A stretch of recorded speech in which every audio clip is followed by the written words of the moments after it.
हैं डच से। पहले का पुर्तगाली का छोटा हुआ, पुर्तगाली देख लेते हैं। सुनिएगा, बात करेंगे यहाँ पे ये जो भारत देख रहे हैं, भारत में सब सारे यूरोपीय कंपनी का आगमन होता है धीरे धीरे। सबसे पहले बात करेंगे यहाँ पे पुर्तगाली। पुर्तगाली जो लेके आता है कंपनी 1498 में, ये अपना फैक्ट्री जो लगाता है 1503 में।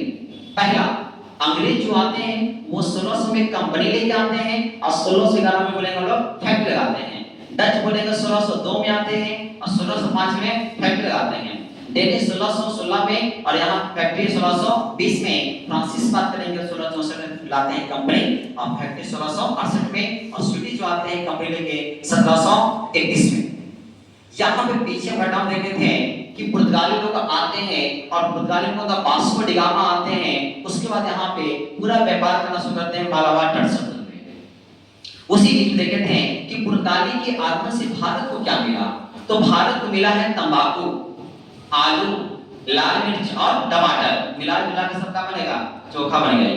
फिर दूसरी बात है जहाज निर्माण, जहाज निर्माण और प्रिंटिंग प्रेस। इसी के समय में अंग्रेजों का भी आगमन हो चुका है, इससे कंपनी भी आ चुकी है। वहां पे आता है विवाह होता है 1661 में विवाह होता है। 1661 में विवाह हुआ है। लड़की कौन है? पुर्तगाली, लड़का कौन है? अंग्रेज। पुर्तगाली जो लड़की है नाम है कैथरीन बेगेंजा नाम है और अंग्रेज लड़का का नाम है चार्ल्स। साथ में बात ठीक होता है, बोलता है कि दहेज में का दोगे, कहा कि बॉम्बे तुम्हारा है, बॉम्बे इंडिया से मिलता है। अभी दुल्हा क्या करता है कि 1668 में अपने कंपनियों को बेच देता है 10 पाउंड पे वार्षिक ब्याज के, वार्षिक महीना भी देता है 10 पाउंड पे कि हमको 10 पाउंड वार्षिक देना, हम यहाँ पे दे देते हैं। 1668 में यहाँ पे वो था पुर्तगाल था। उसके बाद जो आता है वो है डच। ये जो कंपनी लेके आती है बोलेंगे 1602 में, उस कंपनी का नाम है वेरिगंते ओस्ट इंडिसे कंपनी। एक कंपनी लेके आई है, लेकिन इन्होंने सबसे पहले फैक्ट्री लगाने को जो काम किया है वो है 1605 में मछलीपट्टनम में, 1616 में सूरत में, 1627 में देवली में, 1632 में पटना में। ये सब फैक्ट्री है।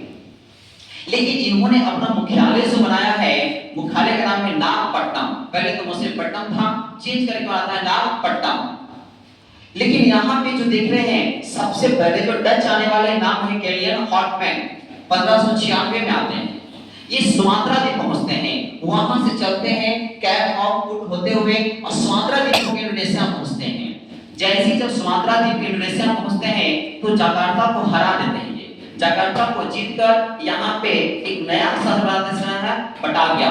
बटाविया एक नया शहर बसाते हैं। लेकिन दिक्कत यहाँ पे सब कुछ बढ़िया चल रहा था, लेकिन इस कंपनी का विस्तार नहीं हो पाया। रीजन ये था कि जो डच कंपनी आई थी, इसका मालिक डच कंपनी नहीं था। इसका मालिक जो डच में बैठे हुए, हॉलैंड में बैठे हुए लोग थे वो थे। डच कौन था? हॉलैंड निवासी। अब ये हॉलैंड में जो लोग बैठा हुआ है वो इसको वहां से क्या कर रहा है? कंट्रोल कर रहा है, जिससे कारण ये खुद अपने हिसाब से कंपनी को नहीं चला पाया, जिससे कारण ये विस्तार नहीं हो पाया। ये बहुत गंभीर स्थितियां थी। इसी के बीच में ट्रावनकोर में 1741 ईस्वी में डच और वहां के राजा है मार्तंड वर्मा, उन दोनों के बीच लड़ाई होता है और डच यहाँ पर हार जाता है। ये जो एरिया देखें इसी के बीच में अंग्रेज का भी आगमन हो चुका है। अब अपना वर्चस्व बनाने के लिए अंग्रेज यहाँ पे डच से लड़ाई लड़ता है। डेट कब है? 1759 बेदरा का युद्ध। और यहाँ पे डच हार जाता है और यहाँ पे अंग्रेज जीत जाता है। कहा जाता है कि डच को पूरी सफाया कर देते हैं, एकदम मार ही देते हैं इसको, ठीक है। जब रेड चलाएंगे ना तो सबके काम खत्म हो, पूर्ण रूप से खत्म कहानी उसका है। डच वहां पे समाप्त हो चुके हैं। इसके बाद देखेंगे हम लोग ईस्ट इंडिया कंपनी, अंग्रेज का आगमन। अंग्रेज के आगमन देखेंगे तो अंग्रेज जो कंपनी लेके आती है 1600 में। कब लेंगे? 1600 में कंपनी लेके आती है। उस कंपनी का नाम है ईस्ट इंडिया कंपनी। 31 दिसंबर 1600 ईस्वी में एक वहां की महारानी है, महारानी एलिजाबेथ, वो एक अधिकार देती है कि जाइए अब 75 कंपनी भारत में शासन नहीं करेगा, सिर्फ एक ही कंपनी शासन करेगा। एक अधिकार देती है। उसमें गवर्नर चुना हुआ है, नाम है थॉमस स्मिथ। लेकिन इसके बाद जो वहां जो बनता है सम्राट, नाम है जेम्स प्रथम। जेम्स प्रथम जैसे बनता है तो 1609 में यहाँ पे अपनी जहांगीर के दरबार में विलियम हॉकिंस को भेजता है। विलियम हॉकिंस की बात आता है तो जहांगीर यहाँ पे आदेश देता है, जिसके कारण 1611 में मछलीपट्टनम में ये पहला यहाँ पे फैक्ट्री लगा चुका है।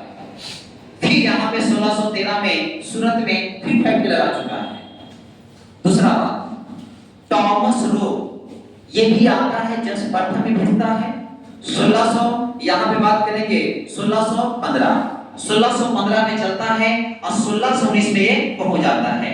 बता देते हैं कि जब ये 1619 में पहुंचता है तो बता दें कि यहाँ पे फैक्ट्री खोलने के लिए जहांगीर और शाहजहां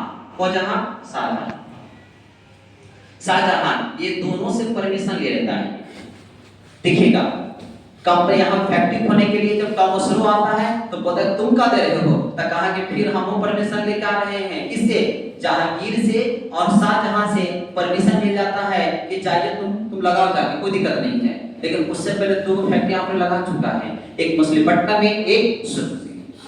अब यहाँ पे सब कुछ बढ़िया था तो 1632 की कहानी ऐसा है कि गोलकुंडा में वहां जो शासक होते हैं उससे एक सुनहरा प्रमाण पत्र लेते हैं, एक परमिशन लेते हैं, जिसके कारण बंदरगाहों पे शासन करना शुरू करते हैं, व्यापार वगैरह करना शुरू कर देते हैं।